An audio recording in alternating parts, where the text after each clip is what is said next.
Setelah sebelumnya bertemu dengan musisi Anang Hermansyah untuk menjajakan jualan mainan anak-anak viral lato-lato, namun pada akhirnya justru ia mendapat bisnis sampingan untuk menjual motor antik milik Azriel Hermansyah.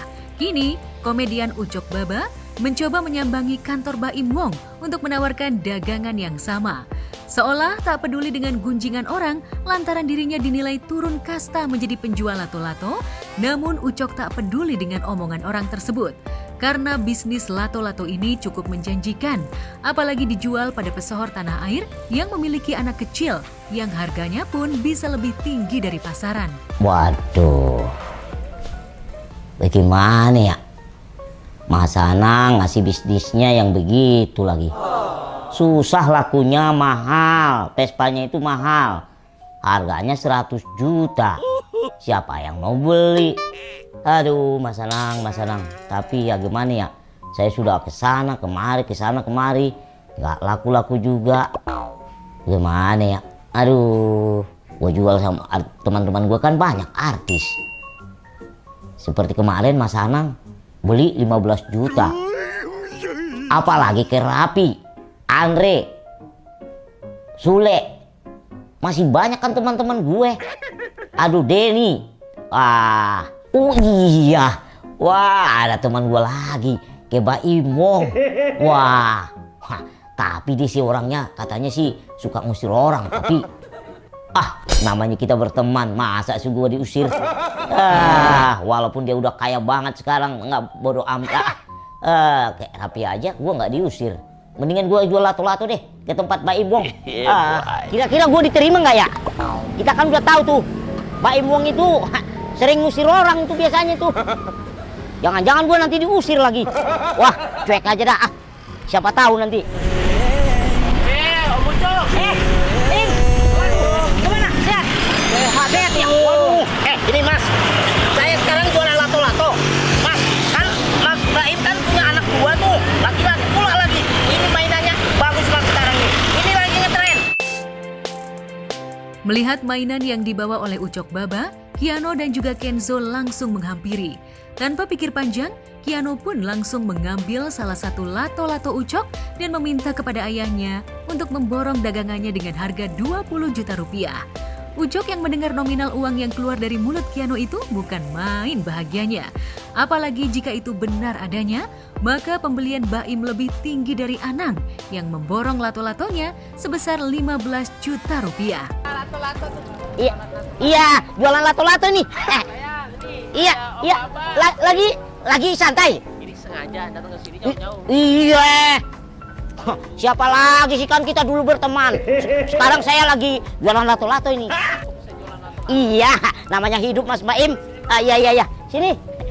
Bu, apa kabar? Aduh, nih. Salim dulu. Bapak punya ini nggak? Oh, nggak punya. Ini lato-lato yang punya. Ya. Ambil. Iya, sini.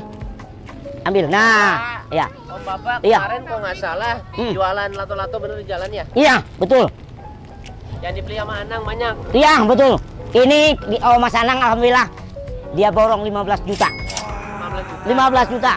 Belinya seberapa banyak? Dia beli 10. Beli 10. Iya. Kalau Mas Baim kan kita kan berteman, ayolah. Kiano mau beli berapa? Tuh, 20 juta katanya. Oh iya, mantap. Tos dulu dong. Waduh, ini dia nih, 20 juta, Bray. Wah. Berapa? Dia 20 juta. Tuh, anaknya aja tuh minta 20 juta ini ya. Jadi saya nih mau beli 20 juta. Iya. Rezeki kita kan kemana? Selagi kita masih berusaha. Saya jalan kaki jauh, Mas. Dari sana tadi nih. Itu dari tempat nongkrong. Iya. Jadi aku berpikir, wah, aku mau jualan ke Mas Baim aja dah gitu. Iya. Oh, Bapak udah punya kita semua ya? Oh iya. Ini udah boleh ya? Iya, Mas. Tapi udah benar kan 20 juta kan? 20 juta. Oke, siap. Langsung bayarin. Masih ada lagi ya gitu. Ah. Ada lagi ya? Waduh, iya. Waduh. Iya. Rezeki kita akan kemana? Ini, kalau kita sebagai manusia berusaha, pasti rezeki akan ada. Makanya jangan malas-malas. Gua aja jalan kaki ke sini nih. Akhirnya Mas Baim ngasih sama saya 25 juta rupiah. 20 20. 25. Ya, sama kakak aja 5 juta lagi. Karena kesungguhan Ucok dalam mencari rejeki dan tak malu meski menyandang nama besar, Baim akhirnya menambahkan 5 juta rupiah kepada Ucok. Jumlah uang yang cukup fantastis dalam sejarah hidupnya. Bisa menjual mainan viral itu dengan harga tinggi. Namun bukan soal nominalnya, tapi kegigihan Ucok untuk menyambung hidupnya itulah yang menjadi perhatian Baim. Saya jualan sekarang sih saya jualan pertama itu di trotoar. Jadi orang lewat-lewat saya jualan di situ. Ya makanya saya bilang tadi. Jadi ketika kita sepi job, ya apa salahnya kita jualan? Apa salahnya kita berusaha? Itu kecuali aku misalnya Bang Ucok menipu saya, ya kan nggak mungkin itu ya kan nggak baik kan gitu kan. Lebih baik aku cari duit dengan halal gitu. Beruntung Ucok bisa bertemu dengan Baim dan Paula hingga ia mendapat limpahan rezeki yang tak diduga-duga. Rencananya dari uang itu Ucok bakal membuka usaha mainan anak-anak yang lebih besar dari saat ini. Tak hanya lato-lato, Ucok juga berencana akan menjual mainan anak-anak lainnya.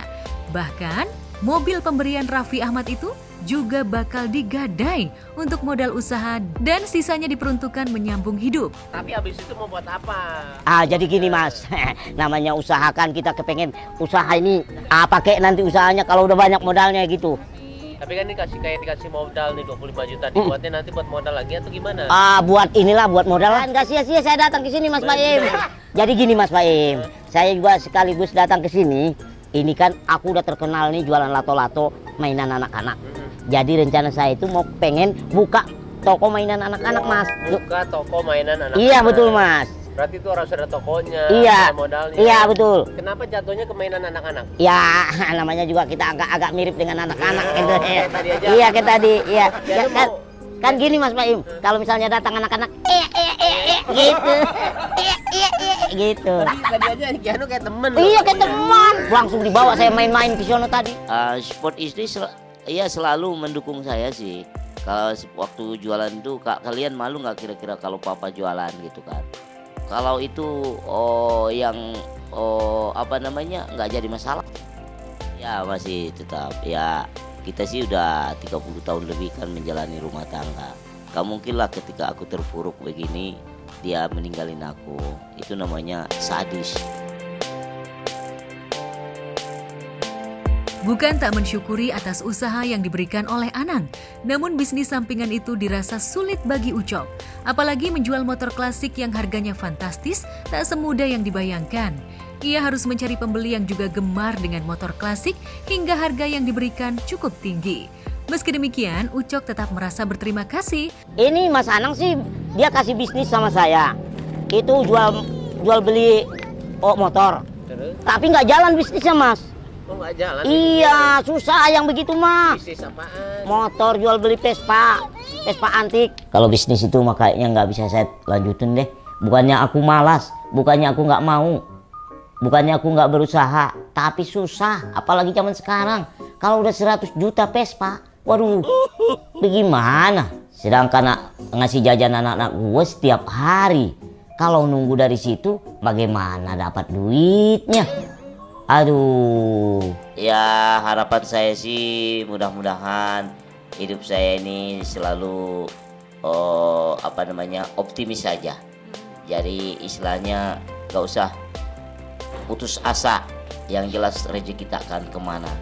Ya, itu aja sih prinsipnya. Yang jelas kita sebagai manusia tetap berusaha. Jadi rezeki itu di tangan Allah. Ya, jangan pernah kita malas. Jangan pernah kita memilih pekerjaan. Jangan pernah kita aku nggak bisa, itu nggak baik ya. Itu aja pesan-pesanku buat teman-teman semua yang di luar sana. Pokoknya harus semangat dan rajin, harus semangat dan rajin.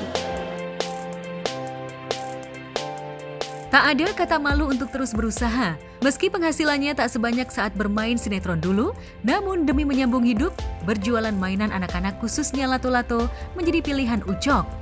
Ia pun memanfaatkan nama besarnya yang sudah masyhur di masyarakat sebagai trik untuk berjualan mainan. Anang dan Baim memang membuat Ucok seperti menemukan asa kembali. Pertemuan dengan dua pesohor itu membuat enteng rejeki bagi Ucok. Masih salahnya sebenarnya kalau saya jual lato-lato. Malah kadang-kadang orang tuh suka malu. Nah itu dia, buat apa kita malu? Yang namanya hidup itu nggak usah malu-malu. Kalau saya sih prinsipnya begitu mas. Gak usah malu-malu. Nggak usah malu-malu. Malah gunain kayak artisnya untuk bisa Contoh nih mas, kita beli ini di toko mainan di kota misalnya 5.000, kita jual 10.000. Kenapa? Kalau ditanya ibu-ibu, mahal banget sih Bang Ucok. Kan yang jualan Ucok Baba bisa foto sama anaknya bu. Ini tadi kan cita-cita mau bikin toko mainan. Iya. Nanti hadiah dari Baim sama Paula dibikinin toko mainan. Wow, iya. Ya sih itu biarin aja, tergantung orang aja menilai itu kan. Yang merasakan kan saya, gitu. Ya semenjak nggak syuting, nggak ada ini lagi, ya terpaksa lah. Namanya juga anak banyak, ya kebutuhan banyak, ya harus kita kerja keras gitu ya. Meski sejatinya uang 25 juta sudah di tangan, Ucok mendapat tantangan dari Baim untuk adu lari-lari dengan Kiano. Tak hanya lari, Ucok juga ditantang Kiano untuk berlomba balap karung. Meski Ucok harus menelan kekalahan, namun Kiano terlihat bahagia bisa bermain dengan komedian sekelas Ucok Baba. Ini ada sisa 5 juta lagi. Ya terakhir Kiano harus lari nih terakhir nih ya. Ya. Untuk 5 jutanya nih ya. Boleh? Boleh? Aduh, apapun saya lakukan mas. Ya. Tapi yang tadi dibilang inget ya, kalau misalkan ada sisa lagi kita bikin toko mainan. Oke, siap mas. Itu begitu tuh, kalau nggak baik banget dah. Amin. 1, 2, 3. Iya. Siapa yang menang? Waduh, dia yang menang. Aduh. Bagaimana nih mas? Dia Udahlah, gua aja yang menang. ya udah nih. Kasih ke Om Baba. Waduh, Kasih Om Baba terakhir. buat Om Baba? Iya. Hitung ya. Harus menang ya. Oke nggak? Oke, ini harus menang nih.